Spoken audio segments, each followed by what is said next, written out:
Welcome to our Italian farmhouse in the rolling hills of Piedmont. Coming to live in Italy as a foreigner means that you sometimes have to compromise a little bit. And for me, who has Scandinavian heritage, it's quite important to bring Scandinavian traditions into my home here. But here are the top things that our Italian neighbors and workers have been most concerned about. We do not use central large lights, spotlights, or very bright lighting in the house. Instead, we use these atmospheric freestanding lamps, ambiance producing lights. This is a very Scandinavian thing, that it's more about creating a cozy, warm atmosphere using candles and lamps rather than large main lighting. In fact, this was a big talking point with our electricians when we were installing all the electrical points. They were very worried that we weren't putting wires coming through in the middle of every ceiling. However, we think that we've created a great sort of mood enhancing light setup here. The amount of bathrooms. We really like for each bedroom to have its own ensuite bathroom, meaning that we have no less than 1, 2, 3, 4 bathrooms in our house. And this extra WC with a sink, which we in Swedish would call a guest bathroom. Old style handles throughout the house is also something that our neighbors find strange. They love, when they renovate, to use new modern style fittings and fixtures, and we favor the antique. So we spent a long time looking for the correct ones. And also our light switches and plug sockets was an absolute nightmare trying to find something that looked old and rustic, because there isn't so much choice, because it's not very favorable here to do it in that style. Our old style kitchen. And this is probably the one we got the most comments about. Because again, the Italians around here, they love things that looks new and for them modern. So they want shiny fronts, they want 2 different colors and a lot of laminate.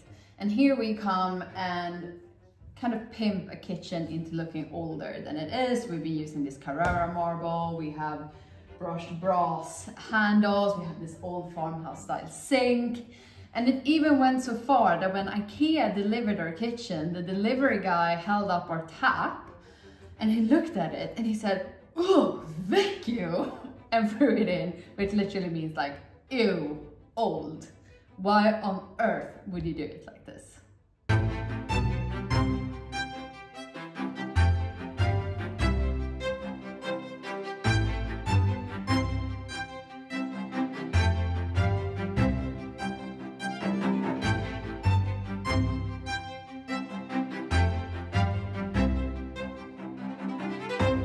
Hi guys, just taking a break from editing today's episode to let you know about the sponsor of this video, it's Status Audio and the Between 3A and C earphones.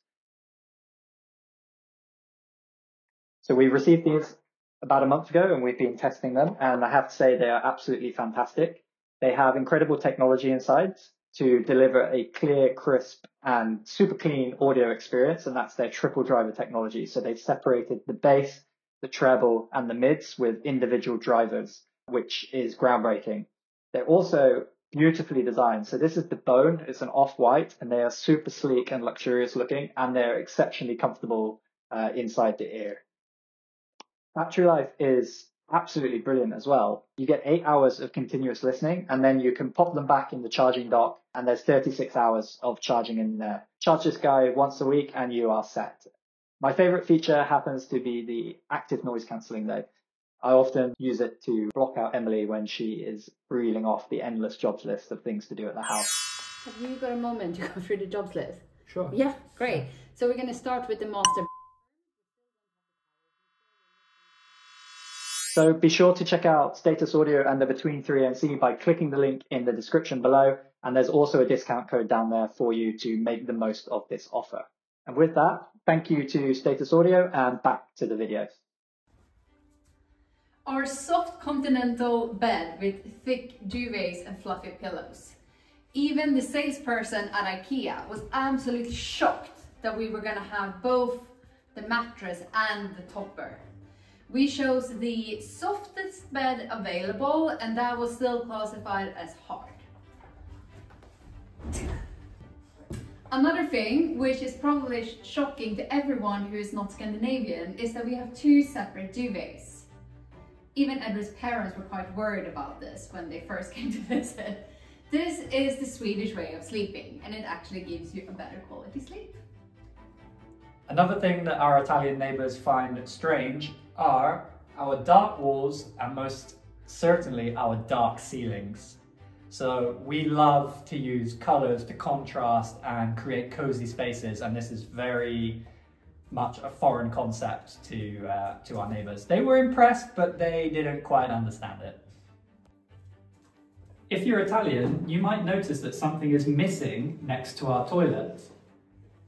Another thing that our neighbours find strange, we don't have a bidet, and we won't install one either. All of our bathrooms are going to be bidet-less, and that is just the Northern European way. We are not used to having bidets, and therefore we have not put them in.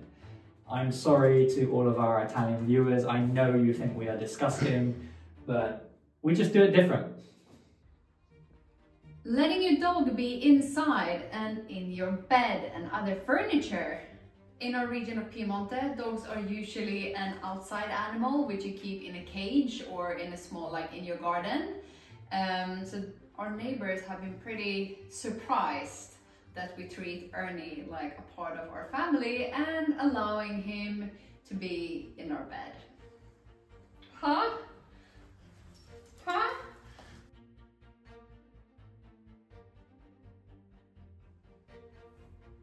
Open spaces and open plan living. Opening up walls and creating large flowing areas is not a priority in our Italian neighbours' minds. They like to have smaller enclosed rooms which are easier to heat. Us opening up the rooms, they thought we were crazy, but we love the open plan living, the flow, and having more space like this. We just wear thick slippers inside. And hand in hand with open spaces, we have chosen to not put in doors everywhere, but to have open archways or open doorways, because we think it creates a nice flow of air and light. And again, our Italian neighbors are very right in that it makes it harder to heat the house up, but it feels great. So now you've seen how we've implemented our own design aesthetic and personal touches into our home and how that differs from the Italian standards, but in no way have we disrespected the Italian culture. We are trying to create a scanned Italian home here, and I think that we've done a really good job. And in fact, although our neighbours and our workers have found it strange, they've actually come to really appreciate what we've done here.